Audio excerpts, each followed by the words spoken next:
I'd like to call this meeting to order. It is the Alameda Local Agency Formation Commission. Today's date is Thursday, September 14th at 2 p.m. Could we please rise to make our Pledge of Allegiance? Tangle the wires. I pledge allegiance to the flag of the United States of America and to the republic for which it stands, one nation, under God, indivisible, with liberty and justice for all. Great, thank you very much. Could we have a roll call, please? Chair Brown. Here. Commissioner Faria. Here. Commissioner Haubert.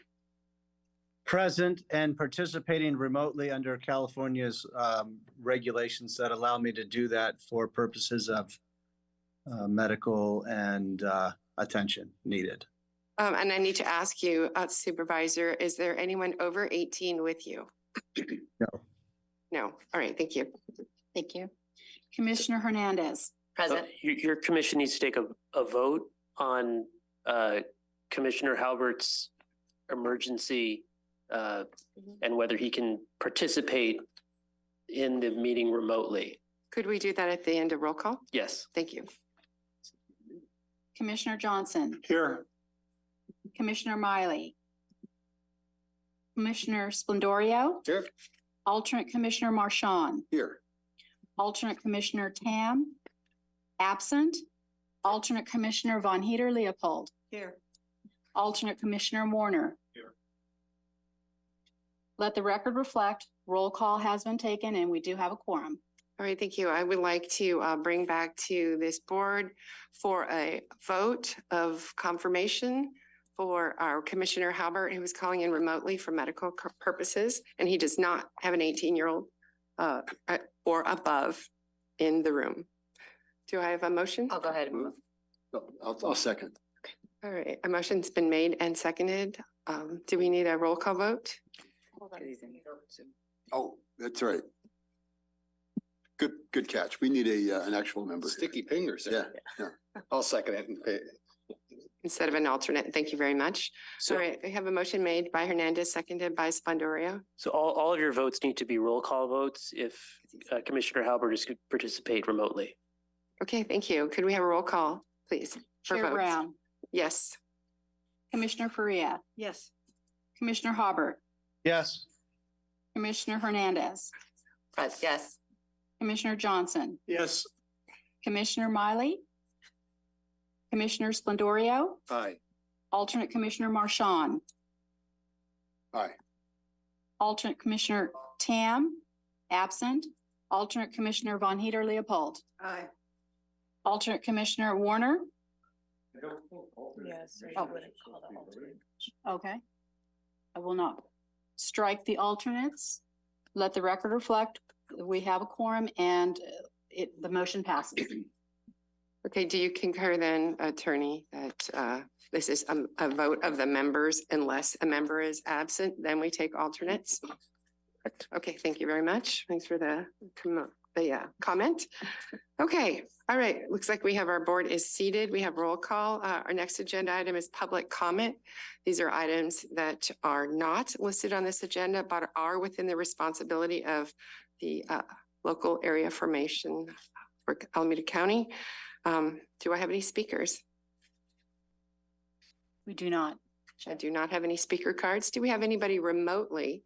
Do we have anyone that would like to raise their hand if they're watching remotely? No, we do not, Chair. Okay, I'll close the public comment period, and that is our agenda 3, and move on to agenda item 4, which is our consent item. Is there anybody on this commission that would like to remove an item from consent for a full discussion? Seeing none, does staff have any modifications to the agenda? No. Okay, thank you. All right, any questions for consent items before we move forward? Seeing none, what would the commission like to do? I'll move approval of the consent items. I'll second that. Okay, we have a motion made and seconded. We have a roll call vote, please. Chair Brown. Yes. Commissioner Faria. Yes. Commissioner Haubert. Aye. Commissioner Hernandez. Aye. Commissioner Johnson. Yes. Commissioner Miley. Commissioner Splendorio. Aye. Let the record reflect the motion passes. All right, thank you very much. We're on to agenda item 5, which is the SALC Planning Grant and Financial Report and Mapping System. Executive Director. Thank you, Chair Brown. So this has been a 2-year period. We received a grant proposal, or excuse me, grant money from the Department of Conservation in the amount of around $250,000. LAFCO submitted an application proposal 2 years ago in partnership with the Alameda County Resource Conservation District on the creation of a repository of agricultural and open space use policies from stakeholders throughout the county. And we also created our own preservation tool that can be used for agencies and stakeholders to identify high priority parcels for conservation efforts, as well as looking at infill development areas for disadvantaged areas for creating urban gardens and farms. We have here today Ms. Courtney Kuhn, resource conservationist from the Alameda County Resource Conservation District. And she has been wonderful to work with. I don't think this project would have gotten off the ground without a great team at ACRCD and with Courtney really leading the way. So I just really want to give thanks to Courtney right now, and she will provide the commission and the public with a presentation on the work to date in our final report.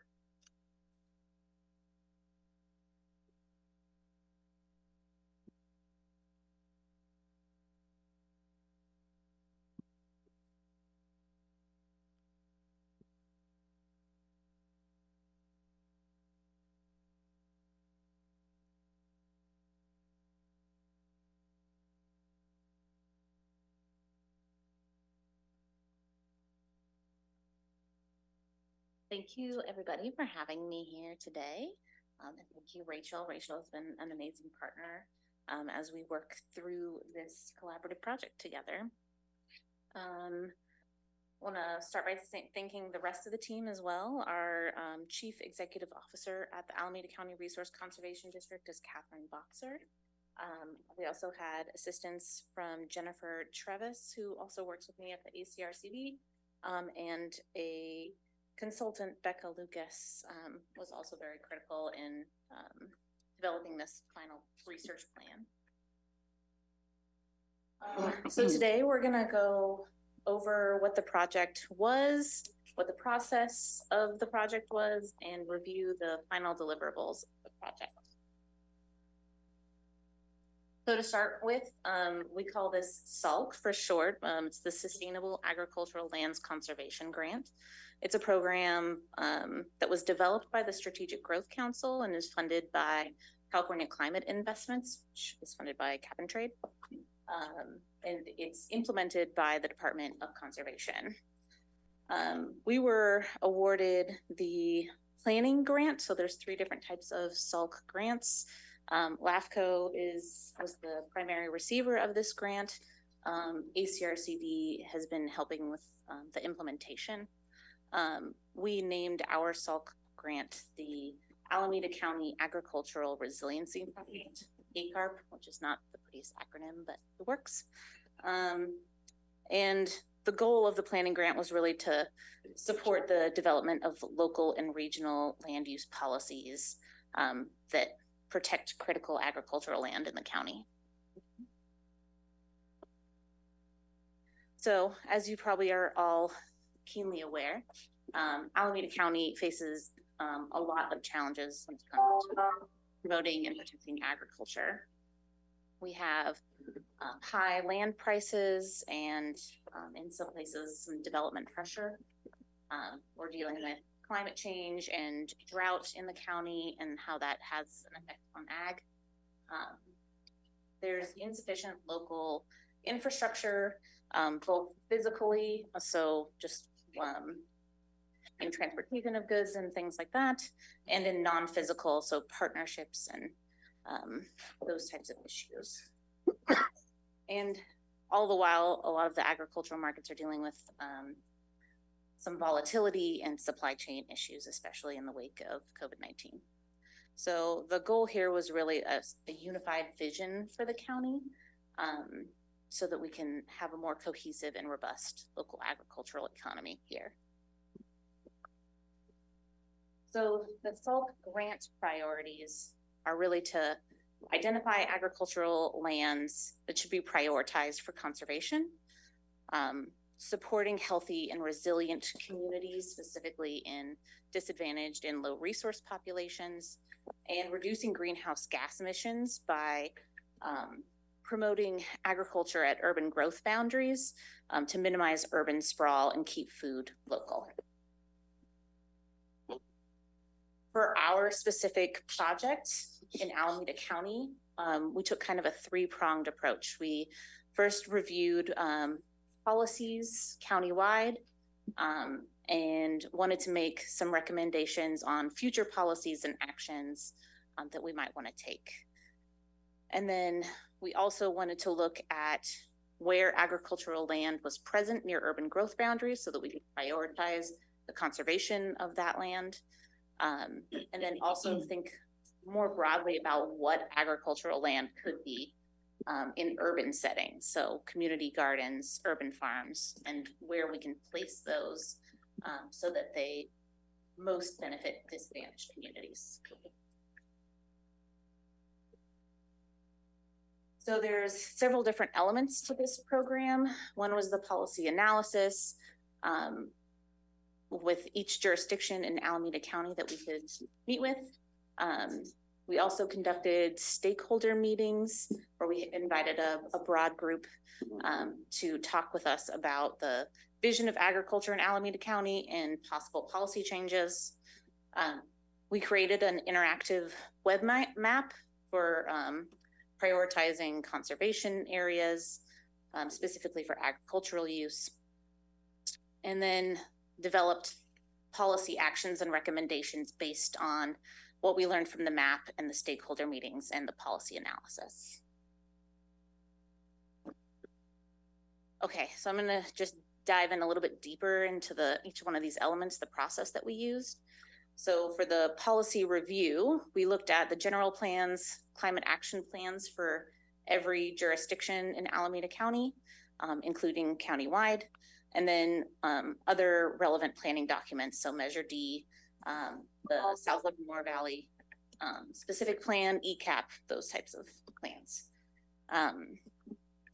And then we completed that review and summarized each jurisdiction's policies, and then met one-on-one with the planning staff of all of these different jurisdictions that were available and willing to talk with us. We then had our stakeholder meetings where we reviewed some of these policies, but mostly acted as an open forum for folks to be able to talk to us about how they were experiencing these policies. We had a virtual meeting in November of last year, and then one in-person meeting in Berkeley in December of last year. We had intended to meet in Livermore as well, but we had a low RSVP rate, so ended up canceling that meeting. All three individuals ended up being redirected to the other two meetings. The map development was primarily done through UCA&R's IGIS lab. They were great partners to work with. I'm hoping that we can share the mapping tool so you guys can play with it. It's really fun and does some really great work. It actually creates suitability models for different grant types. So if you have a parcel, like if you're a land trust and you're interested in figuring out which grant might be the most appropriate to apply for, you can compare the suitability of different grants through the map. It also is helpful for long-term planning of agriculture and siting of future both urban and rural agricultural locations. And we did this in conjunction with feedback from California Farmland Trust, Muir Land Trust, California Rangeland Trust, the City of Livermore, and Tri-Valley Conservancy all helped us in making this tool the most functional it could be. This is just a screenshot from the front page. This is the suitability model. On the left-hand side, you can play with the weighting of different types of data. And then you can also toggle between grants. This one we're looking at now is a acquisition grant, but there are 3 others that you can choose from. There's tabs on Data Atlas, which is going to give you more specifics. It doesn't create the model, but it shows you the raw data layers.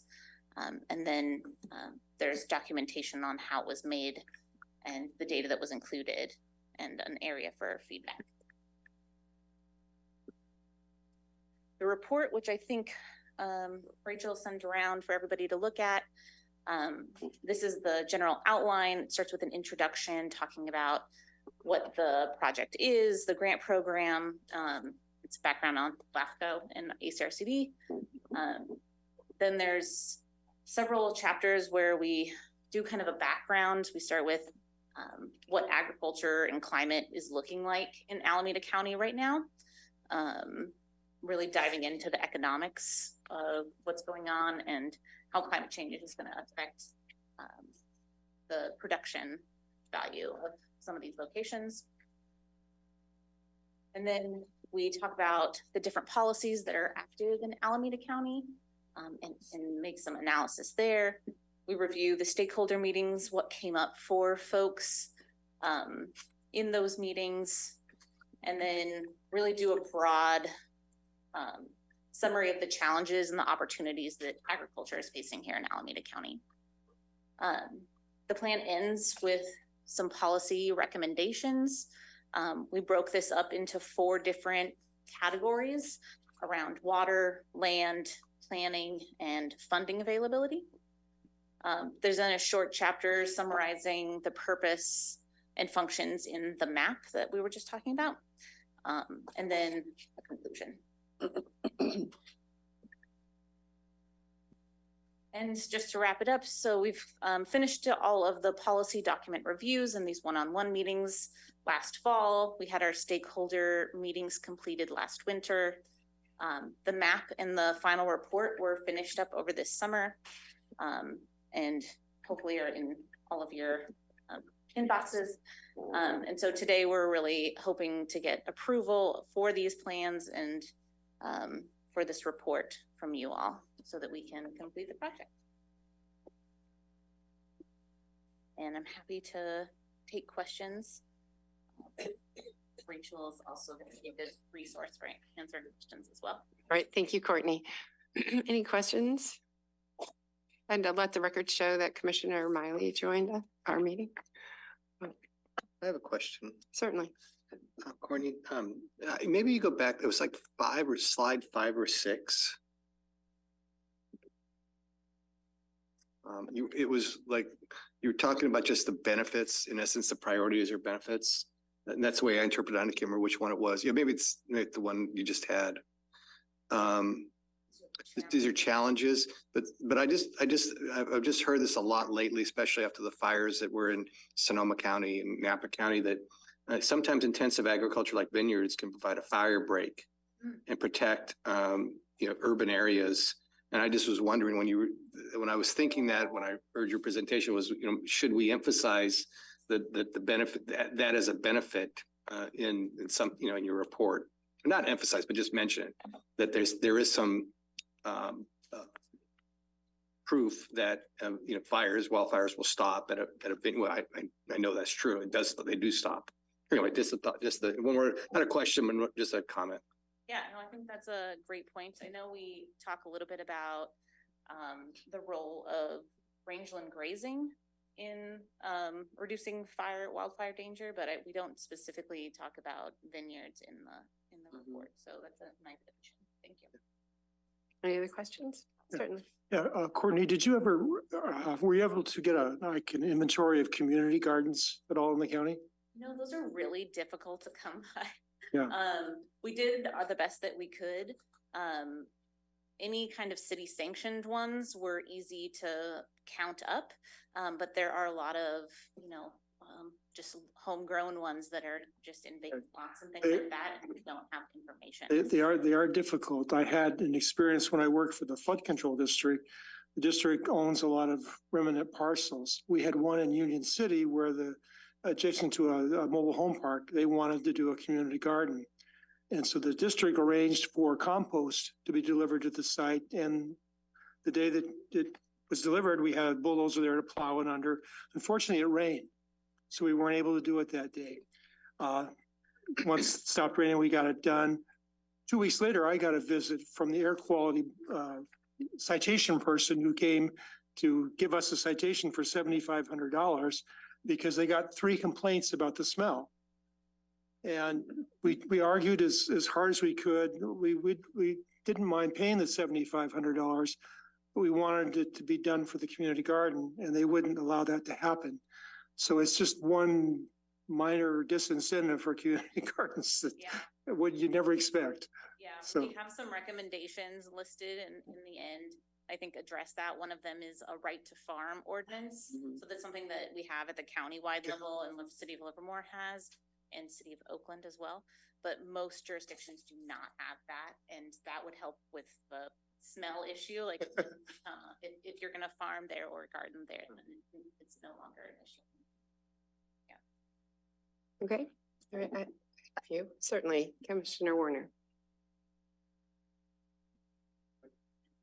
One is, what was could you summarize the process for the outreach for getting people to show up at the meetings? Because it looked like some of them wasn't very much attended. And then the second question I have is, how is it envisioned that this report is used in the future for decision-making by the various bodies that might be involved? So outreach was done primarily through email. We have a robust list. It's actually listed in the appendix of the report of all the people that we reached out to.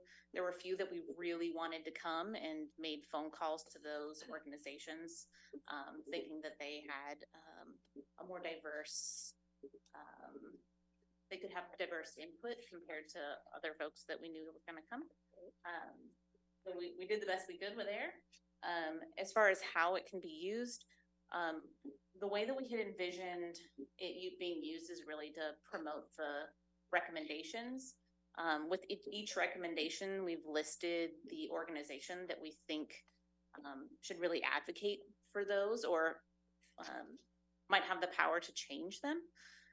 So we're hoping that folks that read it, if they find like their pet issue, they know who to contact and where to start working there. In our conclusion section, we also have a list of ones that we think are the highest priority to be done.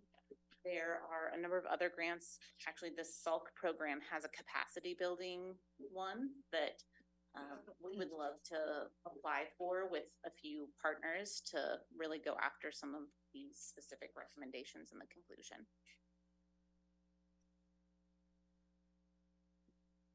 Okay. All right, I have a few questions if none of the commissioners do. The Master Gardeners are a wonderful community garden program that's certified through Berkeley. And they are supporting a community garden we're working on within our own city. Did you reach out to the Master Gardeners? Because they have their pulse on many small gardens and community gardens throughout the region. We did have some some Master Gardener folks come. Most of the ones that attended our stakeholder meeting were involved with school gardens. So they were coming at it from that specific frame. In the recommendations, we really tried to focus on agencies as opposed to like nonprofit or these other types of organizations. Okay. But I'm hoping that Master Gardeners will see this and have a look at these recommendations and, advocate for the ones that they think make the most sense. Like maybe it's a right to farm ordinance so that they can, really expand programs. They are passionate about small gardens. We have a Master Gardener on staff as well. Okay, terrific.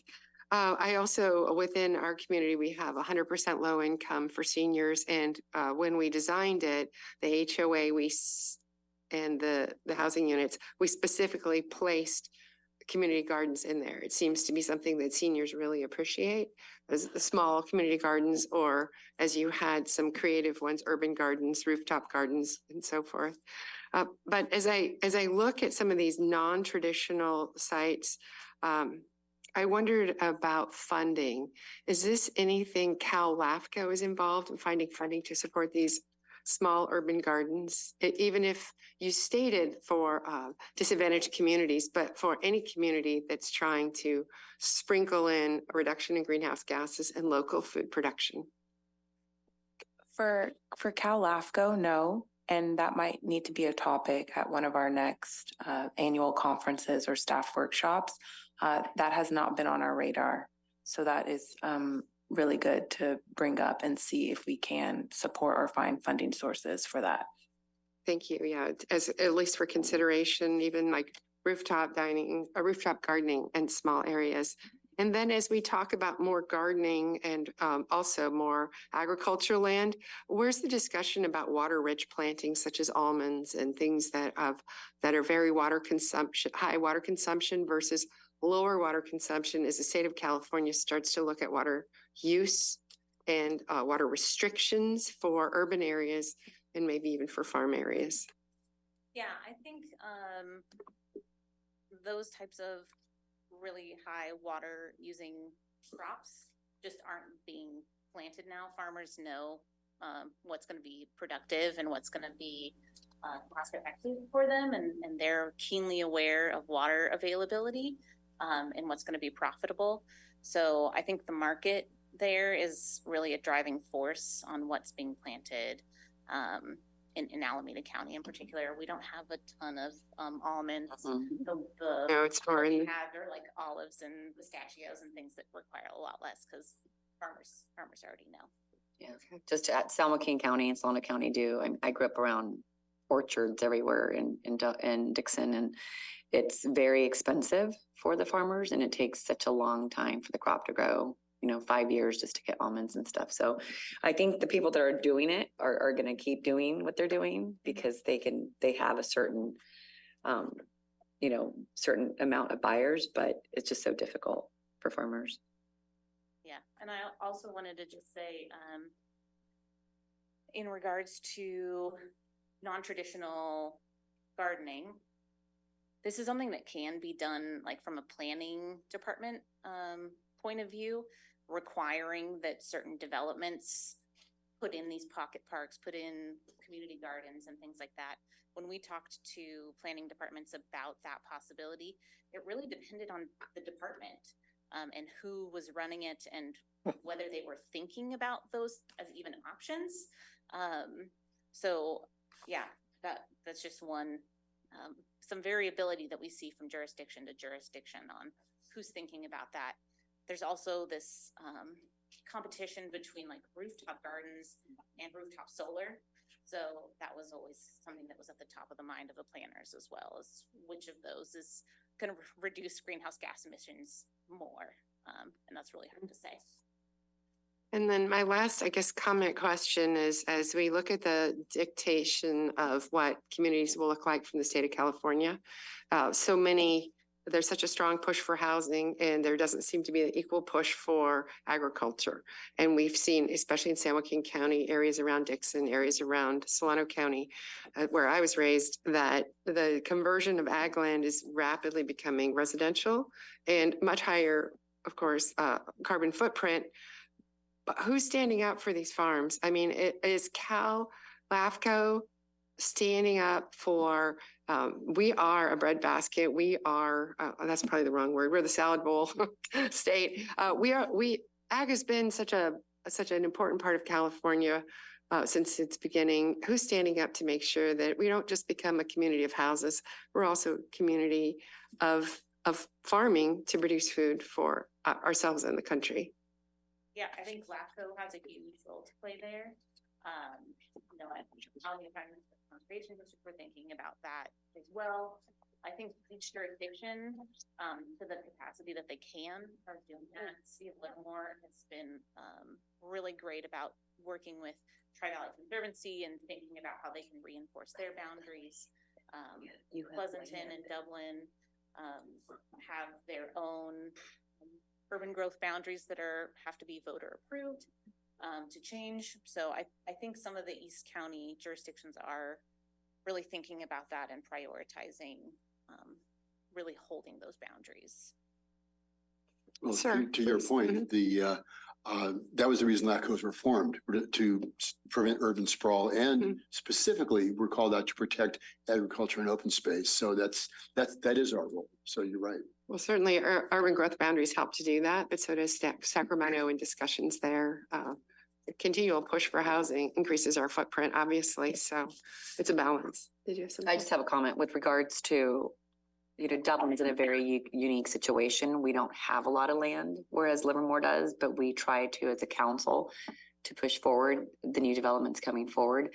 We have our own garden here at the Don Biddle Park, and then we're also creating another one off of Tassajara. So it's really about what the council is to be able to say, do we want to bring, community gardens within those developments that are coming forward? And I think regards to, how much control a city has, and is it in their department and not in their department. But I've been around farmland my entire life as a younger kid, but it is really difficult, and farmers have a really difficult time on making, ends meet at the end of the day. So, but we're true believer, but I think with Dublin, we're a little different compared to Pleasanton and Livermore. I mean, I'm not sure where your urban growth boundaries are between Pleasanton and Livermore, but we're very unique. We're only about 14 miles long, so, and about 3.5, 4 miles wide.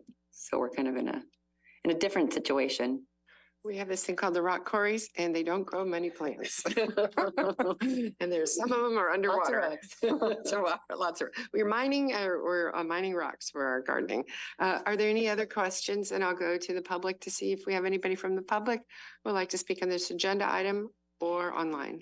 We do not, Chair. We'll close the public comment period, bring it back. What staff is looking for is support for the recommendation and mapping tool as presented in the final report. Excuse me. Oh, do we have a speaker? one slipper. Okay, I'm gonna reopen the public comment. I couldn't move quite fast enough. That's fine. Madam Chairman, I'm Karen Sweet. I'm president of the Alameda County Resource Conservation District. I'm a rancher in East County, and I'm on the Agricultural Advisory Committee for the county. And perhaps with your indulgence, I wrote down some of your questions that if you'd give me the liberty, I'd like to just answer those for you. And then I'd like to end with my closing comments in support of the project, if that's agreeable. Yes, please. Mr. Spendario made the comment about, he brought up the topic of ecosystem services, which is the use of the buffers of the vineyards, for example, to be between the urban and parks areas and the oak woodlands. Absolutely, and it opens up the can of whole wide topics of ecosystem services provided by agriculture, particularly rangelands, that I think would be wonderful in this county to put some data to and explain for the public and planners. Mr. Werner made the comment about outreach, and as we look through that list of folks, stakeholders that were consulted, you'll notice very few people from agriculture, partly because there's only the wine growers, the Farm Bureau, and the Cattlemen's Associations. Oh, and I'm not even sure that you would know, Splend, if the olive growers have an organization. So we don't really have organizations to go to and hold meetings of. In fact, we're having a lot of trouble getting people from agriculture to serve on the Agricultural Advisory Committee for the county. And then Mrs. Brown had a couple of questions I think she would be interested in knowing, that the high water crops, as Ms. Hernandez mentioned, are not grown in this valley and have not been grown in my lifetime. Yes, there are some vineyards. Yes, there are some isolated orchards, and that's because of the water. Long-term, they've used the well water. And unfortunately, what's interesting is Zone 7 indicates to us that there's one turnout left available for irrigated ag use, and it's not been requested to be used. And that happens to be on the northeast side of Livermore Valley. So the water has been the critical issue on why those crops have not been grown, as well as the infrastructure not being here for crop agriculture. Related to your question about Cal LAFCO or who else might be advocating for agriculture in the county and maintaining land, one of the other topics that the report did mention was the role of land trusts. And in California, the land trusts are significantly trying to work with cities and counties to do that kind of planning and putting lands in perpetual easements. What I think is interesting reading about some of those land trusts, they're doing the land planning for some jurisdictions, kind of like the city council will wake up and realize, oh, there's a land trust out there. I thought we were going to build housing. So there's some disjointed planning, and the land trusts have been very aggressive in their own areas to do some of that work for us. And that I'm glad that Ms. Hernandez is trying to put some urban farming into her developments as they come along the way. Unfortunately, there tend to be more like gardening, I'm presuming, than they will be the production traditional agriculture that we have. Ms. Sweet.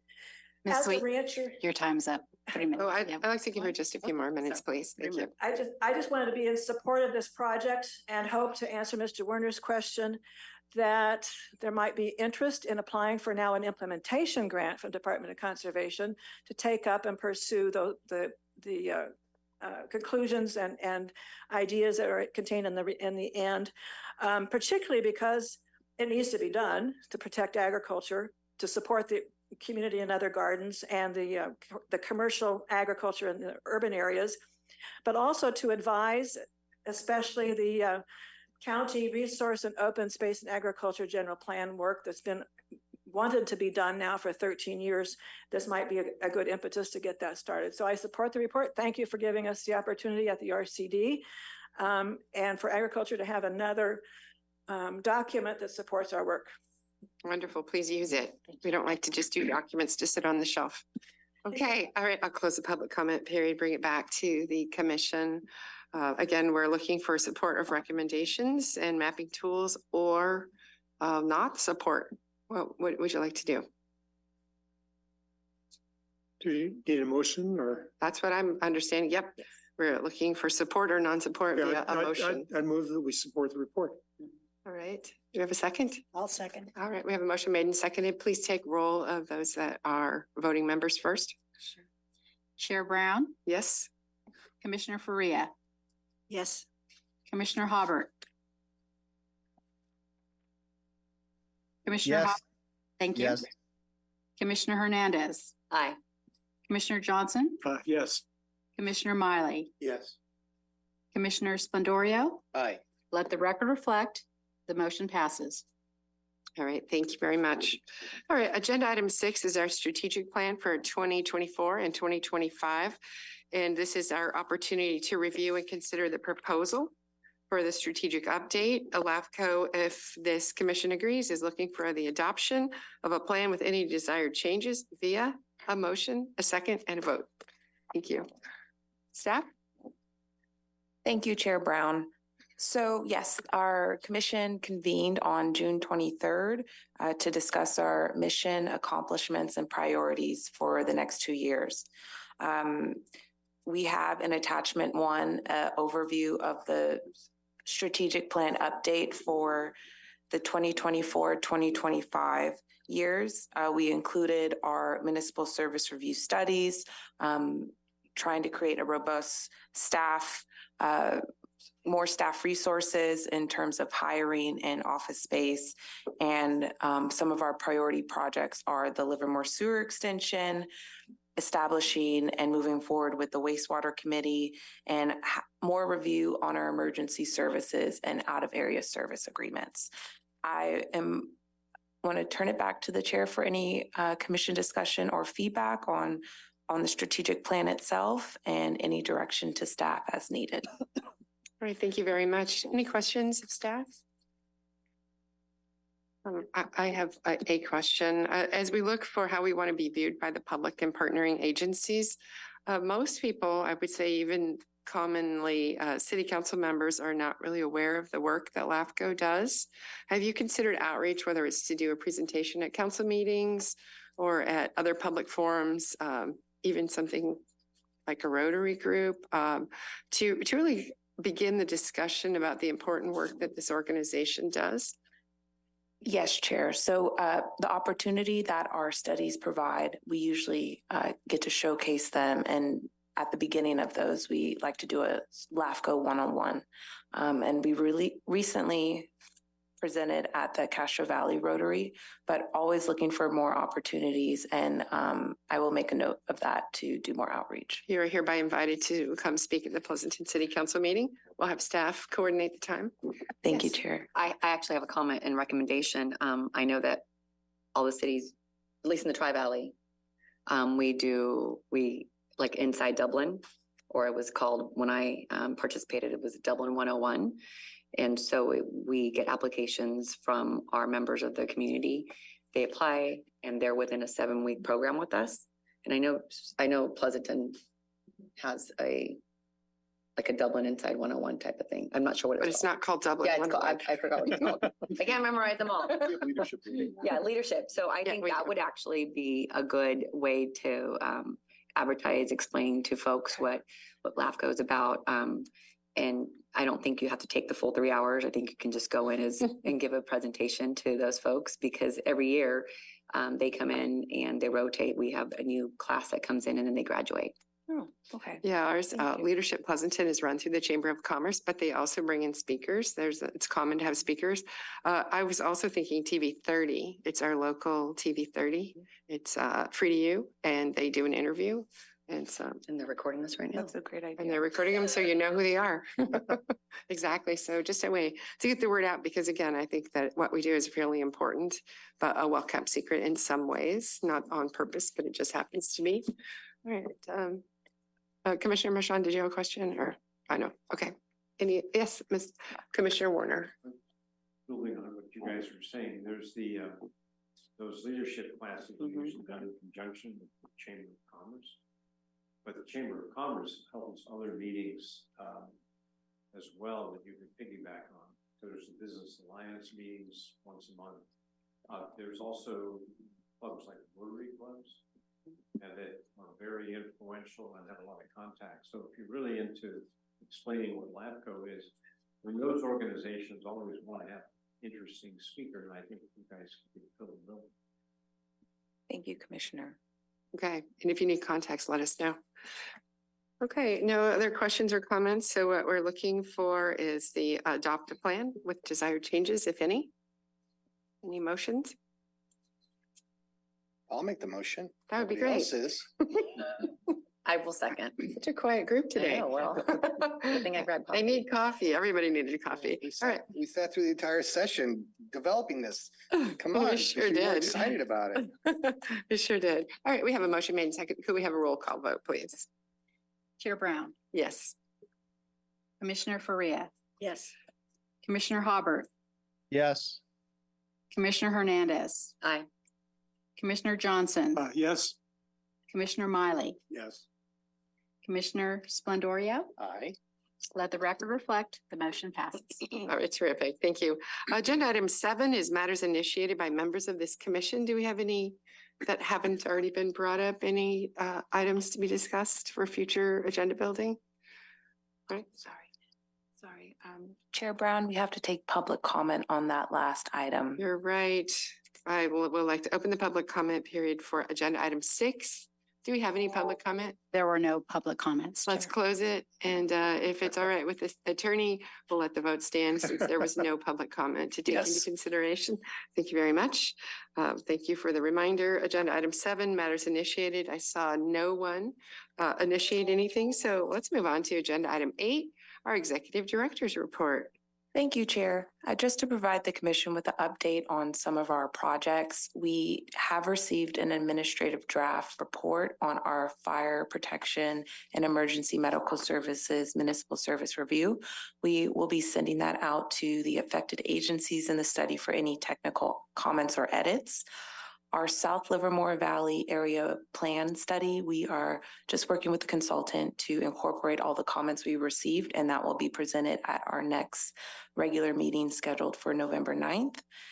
And also for our Castro Valley initial feasibility analysis, that incorporation study, We extended the public comment period for about 2 weeks, starting August 28th till the end of September 11th. We received comments on the report. We unfortunately had to address some incorrect information posted in a local newspaper, but we were able to clarify to the public the incorporation procedures and note that we are not LAFCO. We cannot submit an incorporation proposal, initiate one, and we have not received any applications. So there's currently no vote on incorporation for the Castro Valley and surrounding unincorporated communities featured in the report. But we are also analyzing all the comments we have received, and there will be a final report presented to the commission at our November 9th regular meeting. Yes. I asked about that, and maybe something Nate might want to. When that Castro Valley report, are we having the hearing in Castro Valley? Or should we have it in Castro Valley? Maybe is a better way. I mean, I will say that staff will go back to all the municipal advisory committee meetings to present the final report. I just don't know with logistic wise right now and finding a meeting for hybrid capabilities to do that. But open to suggestions from the commission. Yeah, I think this is just an initial report. It's nothing official. I think, Splenda knows when we did actually have an incorporation, we went to the jurisdiction. So we don't actually have an incorporation. I don't think it's necessary. Okay.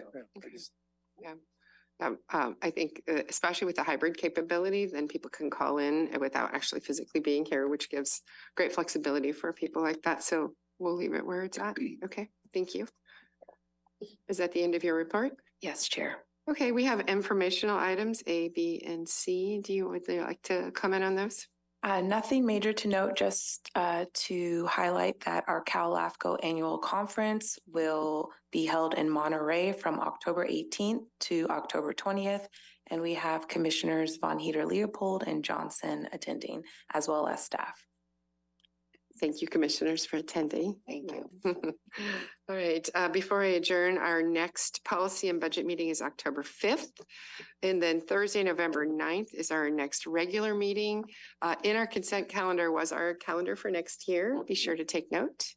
And with that, see no other comments. Meeting's adjourned.